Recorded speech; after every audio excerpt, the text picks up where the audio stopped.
Cyborg, android. Two similar but different things that frequently get mixed up, especially in movies. A cyborg is a cybernetic organism, something that's a mixture of both biological and artificial parts. Some good examples are Robocop, the $6 Million Man, the Borg, Darth Vader, Trapjaw, Inspector Gadget, and Nathan Brad Spencer. An android, on the other hand, is a synthetic organism usually created to look and act like a human, although they often have very defining robotic parts, like Mandroid and Eliminators. A few others are Bishop, Vicky, Daryl, Dot Matrix, Cherry 2000, and January Jones. I bring this up because this week's movie is called Cyborg 2, even though it's about androids and not cyborgs. Cyborg 2 is a 1993 sci-fi action movie from director Michael Schroeder. The movie opens in the year Blade Runner, 2074. Two warring corporations run the world, Kobayashi in Japan and Pinwheel in the US. Why does the US corporation get the stupid name? These two software giants have created cyborgs that have replaced everything from soldiers to prostitutes. We cut to a lab where a new cyborg is being built. Man, I really could go for some butterscotch pudding. The new hot cyborg is finished, so the first thing she does is have sex in a portal test chamber. A bunch of guys in a boardroom are watching the show. Corporate America, paying the workers minimum wage while the executives watch porn. Good to see that even in the future, nothing's changed. The cyborg explodes, and Martin Dunn, the CEO of Pinwheel, explains what just happened. Glycerin-3 acetosulfide dioxygen, glass shadow for short, injected into the cyborg's circulatory system and directly linked to a microbeam detonator. Aggressively effective, the cutting edge of counter-espionage technology in a humanoid robotics application.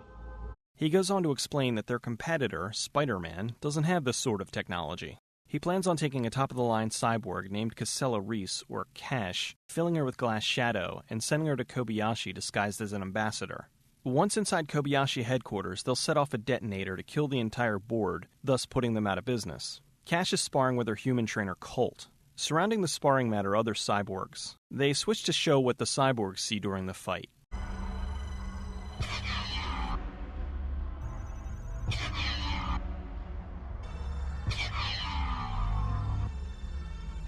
That's funny, I was seeing something completely different while all this was going on. The technicians take Cash and fill her with glass shadow. A TV lights up with the voice of a guy named Mercy. He does his best to try to tie the movie into the first cyborg. There's a few things you should know if you decide to go. Other cyborgs have tried it and failed. Only one made it all the way, but she had a protector. A human. Cash gives Colt a message to meet her later in a lab. Mercy then introduces himself to Colt. This is a testament to just how hot Cash is. Listen to this list of charges for having sex with a cyborg. Immediate incarceration, plus fine, plus reprogramming charges, plus legal action in case of product damage. Minimum sentence, solitary confinement until death. Shall I go on? I'll get back to you on that. He hears all that, and he still goes hoping to have sex with her. Colt meets up with Cash in the lab. She shows him how Pinwheel is making just about everything into a cyborg, from cyborg monkeys to cyborg flowers. Mercy talks to them and shows them the other cyborgs that have been destroyed with glass shadow. An alarm goes off so Colt and Cash escape. Colt and Cash fight off a team of Pinwheel's soldiers. Well, Cash fights off 7, and Colt fights off 1, sort of. They launch themselves out of a trash chute and escape Pinwheel's perimeter. Once outside, they talk to Mercy. Cash starts to have seizures because...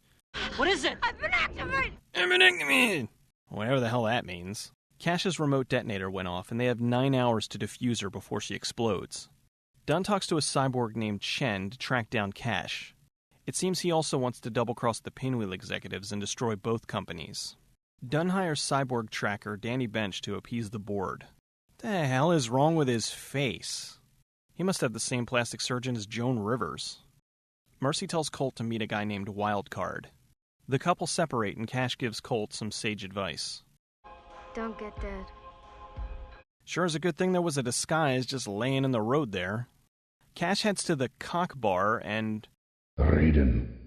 Cash goes and gets her palm read for some reason, then gets into a kung fu fight. Wow, Bench doesn't waste any time. 5 minutes after he's called and he's already captured Colt. What's the magic? Word. Abracadabra? Bench takes Colt back to his place to shoot him with a tracking device. He handcuffs him to a wall, eats some candy corn, and passes out. Colt takes advantage of this and escapes, not realizing he's been planted with a tracking device. Chen captures Cash, removes her head, and reprograms her detonator. Chen wants Cash to lead her to Colt. Cash heads to a museum where the Riddler hangs out and conveniently runs into Colt. Colt expresses his love to Cash by calling her a perverted Pinocchio. And by the end, all we had created was a bunch of perverted Pinocchios.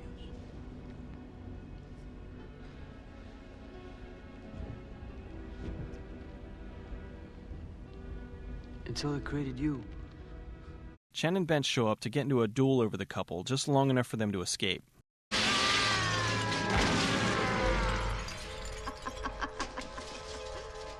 Chen almost captures Colt until Cash kicks her through a wall and kills her. Why did she have to do a flip first before she was able to kick her?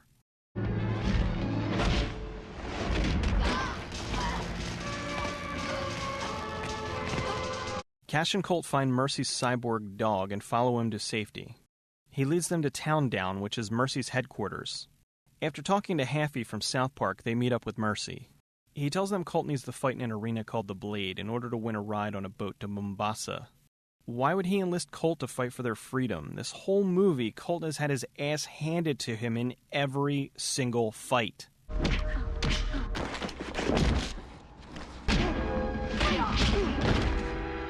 Why not just have Cash fight, beat the competition in like 2 seconds, and then head off to Mombasa?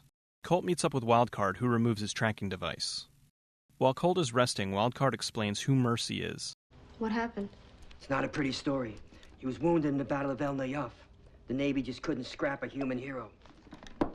So they rebuilt him with cyborg parts. He's cyborg? Turns out Mercy is the only one in this movie who's actually a cyborg. Colt proposes to Cash, and then it's time for some hot man-on-robot sex. Cash and Colt head to the arena to fight. They meet Bobby Lynn, who's a vampire, I think? Bench paid off Bobby Lynn so he could fight Cash.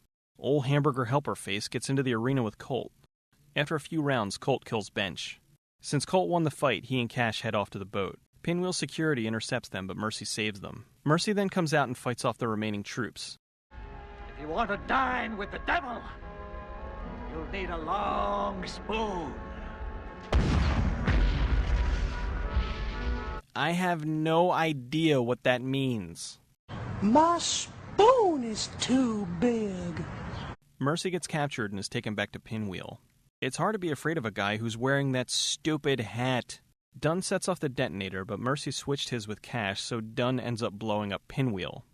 Safe in Mombasa, Colt and Cash are beginning their new life together. Many years pass and we see Colt is now an old man, dying in Cash's arms, with her a perpetually hot 22-year-old. This is my kind of love story. A 32-year-old guy falls in love with an android with the body of a stunning 22-year-old, and while he continues to age, she will always look young and hot.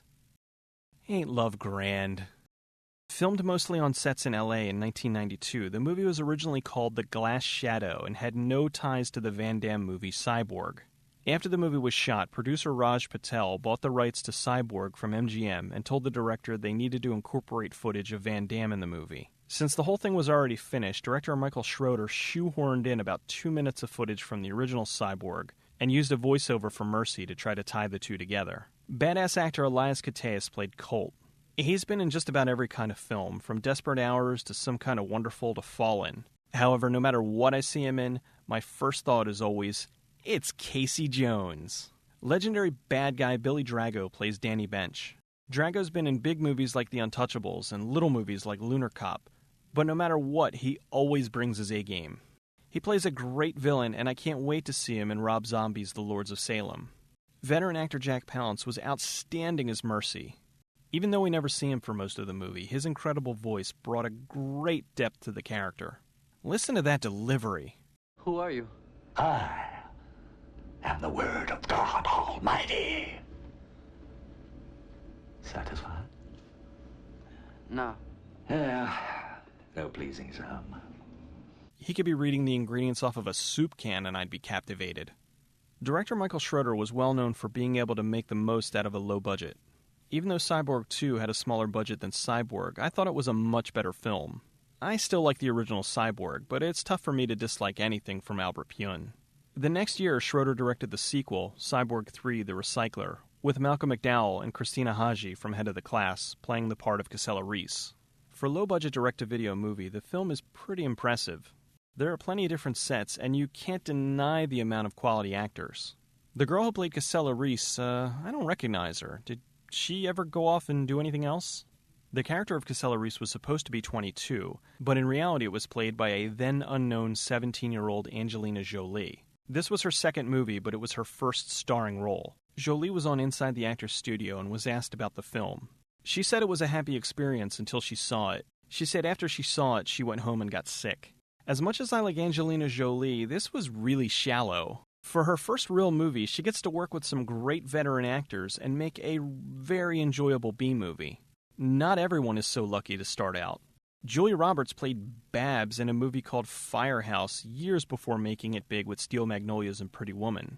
Sandra Bullock was in Who Shot Patakango years before her breakout role in Speed. I guess what I'm trying to say is she should be glad that she had such a solid starting point, because it could have been much, much worse. Me personally, I would be much more embarrassed by starring in an overhyped, over-budget bucket of shit like Mr. and Mrs. Smith